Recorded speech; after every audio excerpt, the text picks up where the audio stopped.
모세에게 가까이 나와 이르되 우리가 이곳에 우리 가축을 위하여 우리를 짓고 우리 어린아이들을 위하여 성읍을 건축하고 이 땅에 원주민이 있으므로 우리 어린아이들을 그 견고한 성읍에 거주하게 한 후에 우리는 무장하고 이스라엘 자손을 그곳으로 인도하기까지 그들의 앞에서 가고 이스라엘 자손이 각기 기업을 받기까지 우리 집으로 돌아오지 아니하겠사오며 우리는 요단 이쪽 곧 동쪽에서 기업을 받았사오니 그들과 함께 요단 저쪽에서는 기업을 받지 아니하겠나이다.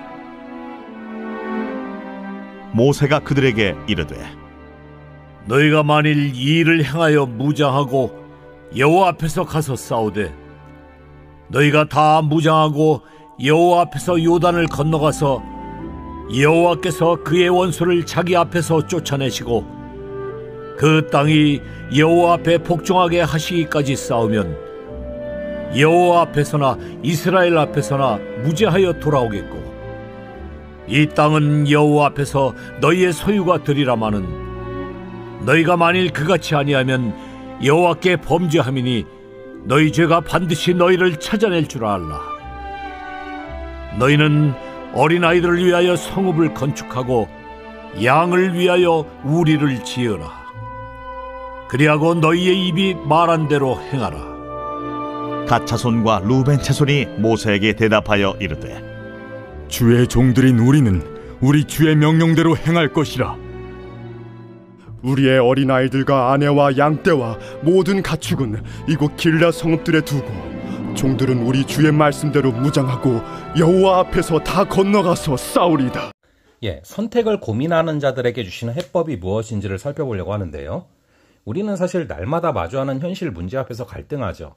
경제적인 문제와 건강상의 문제 혹은 자녀의 학업과 진로 문제가 우리 신앙의 걸림돌이 되기도 합니다.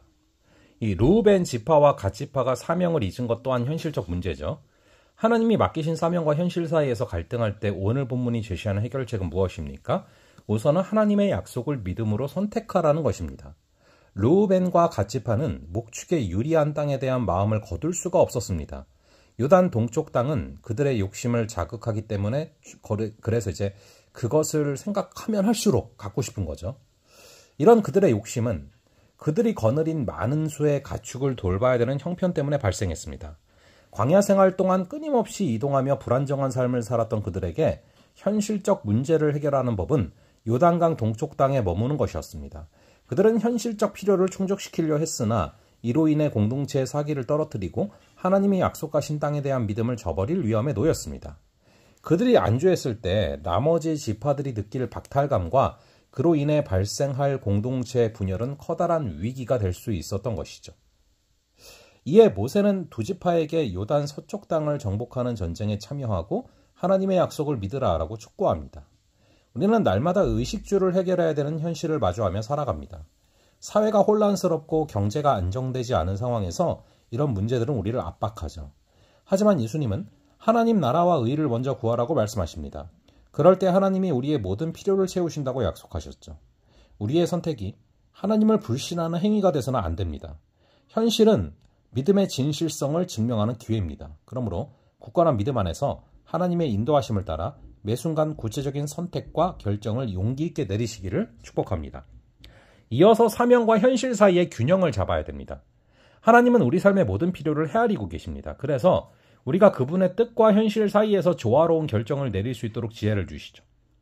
가나안 정복이라는 중대한 임무 앞에서 르우벤과 갓 지파는 자신들에게 유리한 요단 동편 땅에 먼저 정착하길 원했습니다. 하지만 그들은 개별 지파의 욕심만 내세우지 않았고 이스라엘 공동체의 일원으로서 책임을 다하려고 했습니다. 그들은 먼저 요단 동편에 가족과 가축을 위한 터전을 마련을 하되 최종적으로는 이스라엘 백성 전체가 가나안 땅에 안전하게 정착할 때까지 선봉에 서서 전쟁에 참여하겠다라고 약속하죠. 이처럼 그들은 공동체의 안녕을 위해서 헌신하겠다는 의지를 나타내고 있습니다. 균형 있는 삶이란 한쪽으로 치우치지 않는 것입니다. 우리가 살면서 현실 문제들을 외면할 수 없습니다. 가족을 돌보고 생계를 유지해야 되는 책임, 그리고 교회 공동체 안에서 다양한 역할을 수행해야 됩니다. 이때 균형 있는 삶을 위한 한 가지 방법은 중요한 일부터 우선순위를 정하는 것입니다. 르우벤 지파와 갓 지파는 요단 동쪽 땅에 터전을 마련했지만 그것이 전부가 아닙니다. 그들은 요단 서편 정복이라는 더 중요한 목표를 잊지 않고 적극적으로 참여한 것이죠. 하나님은 우리가 하나님을 중심으로 생각하며 맡겨진 여러 일을 감당하려 할 때 최선의 선택을 할 수 있도록 지혜를 주십니다. 하나님이 주시는 지혜로 현실 문제와 사명 사이에서 균형 잡힌 삶을 살아갈 수 있기를 바랍니다. 하나님은 우리가 주어진 현실 속에서 사명을 감당하며 살기를 기대하십니다. 그러므로 우리는 하나님의 약속을 굳게 믿고 사명뿐 아니라 현실적 책임도 성실히 감당해야 할 줄로 믿습니다. 균형 잡힌 삶을 통해 믿음이 깊어지고 세상에서 하나님의 영광을 나타내는 참된 성도로 살아갈 수 있기를 주님의 이름으로 축복합니다. 잠시 기도하겠습니다. 아버지 하나님, 우리로 하여금 하나님의 약속을 믿게 하시고 삶의 균형을 유지할 수 있는 역사를 허락하여 주시옵소서. 특별히 사명과 현실 사이의 균형을 붙잡게 하시고 하나님의 약속을 믿음으로 선택하게 하여 주셔서 우리의 삶이 주님께서 원하시는 그런 귀한 삶이 되도록 인도하여 주시옵소서. 감사드리옵고 이 모든 말씀을 주 예수 그리스도의 이름으로 기도합니다. 아멘. 그럼 또 다음번에 뵙도록 하겠습니다.